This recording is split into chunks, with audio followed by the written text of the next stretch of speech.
お味噌は私お味噌汁大好きだし和食派なので、もう結構毎朝いただくんですけど、そのお味噌を自分で作ってみようと思いました。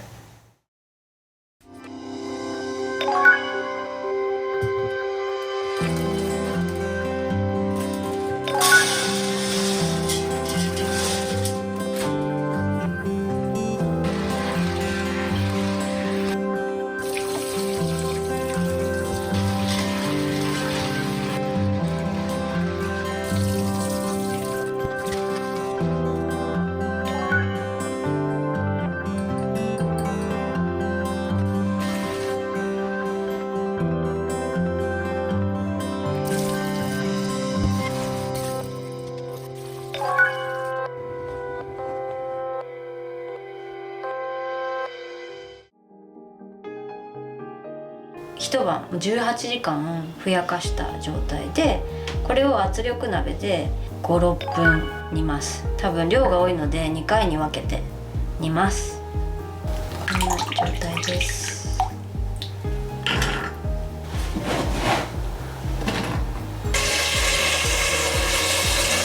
煮る時はひたひたのお水で煮ます。初めてやるので何せ5、6分でいいのかも分からず、一回やってみてまだ硬かったらもう一回煮ないといけないです。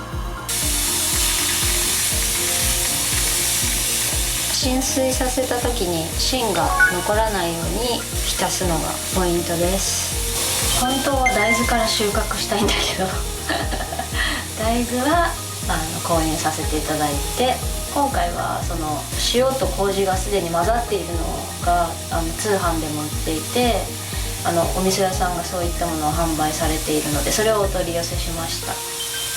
完成するのは10ヶ月後から1年後です自然に圧が溶けるのを待って素手で潰せるぐらいまで温度を下げます。こう毎年のね行事にできるといいなと思っていて、梅干しはもうここにある通り3年は作ってるかな。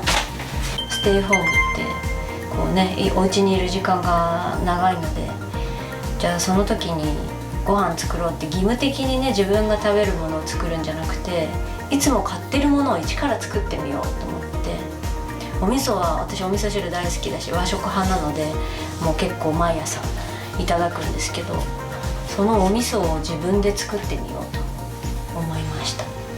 自分が一から作ると原材料が分かるので、すごく安心していただけるんじゃないかなと思いますが、味は分かりませんこれで溶きました。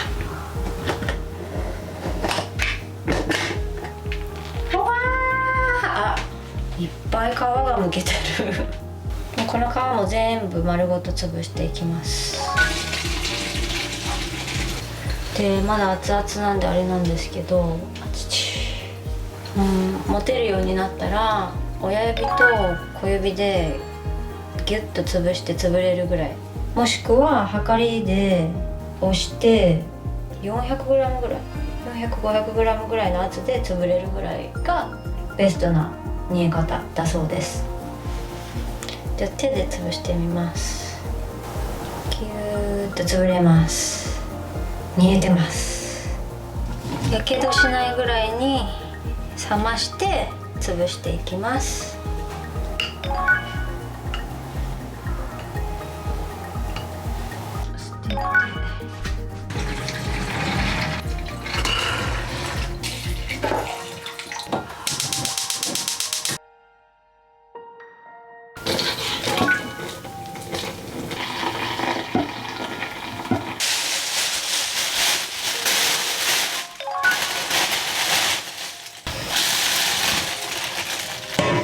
この豆の煮汁は取っておいていろいろに使いたいと思います。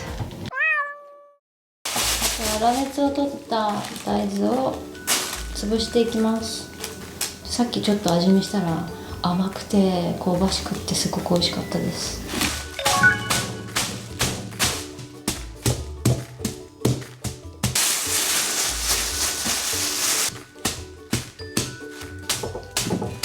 ちゃって。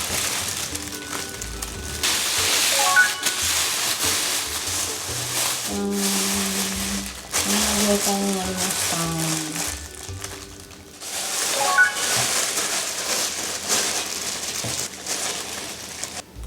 すごい。豆です、全部。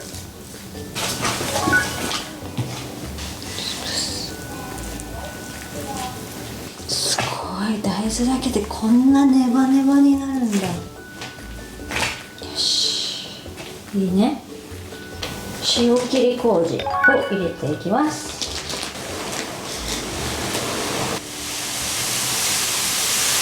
でも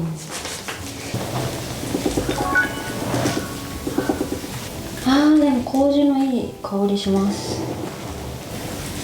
これをよーく混ぜていきます。そう、本当はこうやって自分の家で作る前にお味噌を作っている蔵に来たかったんですよね。まずは知識もないけれどやってみようと。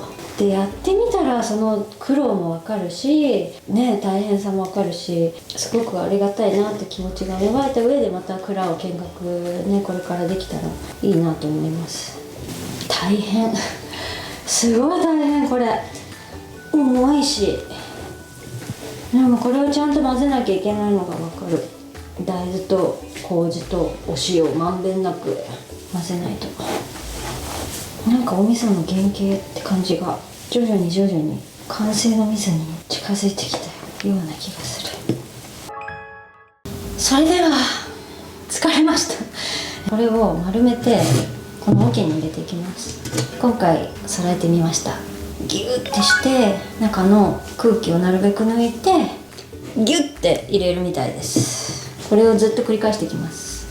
仕上がり 6kg 分のお味噌の種が今ここにあります。ブー、こういうことなんでしょうか。なるべく空気が入らないようにっていうことなんで、潰して伸ばしていく感じでいいのかな。味噌を手で作るっていうのは初めてのことだから、毎日のようにいただくものを一から作ったことがなかったっていうことに逆に驚くというか、自分でもできるのになんでやってなかったんだろうって感じ。昔ながらのとか手作りで大変とかそういうのもあるかもしれないけど、それ以上に新しい発見がありますね。こういう本当に基本的なことなんだろうけどね、昔からずっとこうやって語り継がれて作られてきてるものだけど、実際自分の家庭で一から作るっていうのはすごく大切だなと今やっててすごく思いますね。やっぱり自分で作って試してみて、でその効果を自分の体でちゃんと確かめていくっていうのが大切なんだろうなと思います。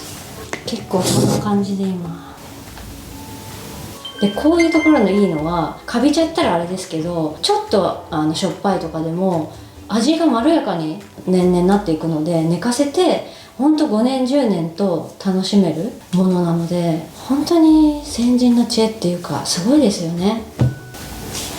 ギュギュあと1個、で最後慣らしてデコボコをきれいにしていきます。よいしょ、詰め終わりました。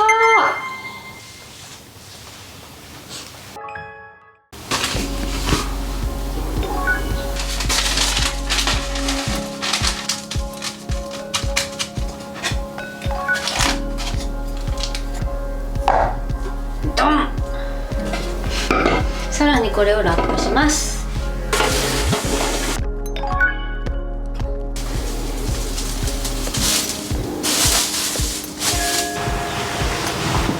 完成です。完成しましたが、いただけるのは早くて10ヶ月後ということで、果たして美味しく出来上がるんでしょうか。お楽しみに。これは玄米と黒米とアマランサスを入れて炊いたものです。うちは炊飯器はないので、炊ける時はこれで炊いてます。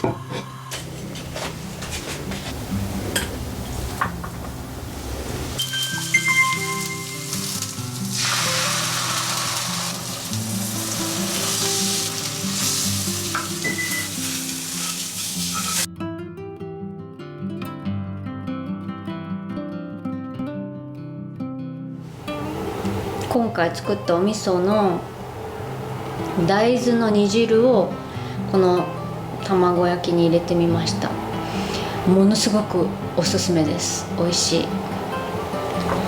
そして私が今日作ったお味噌汁もこれぐらい美味しくなるといいな。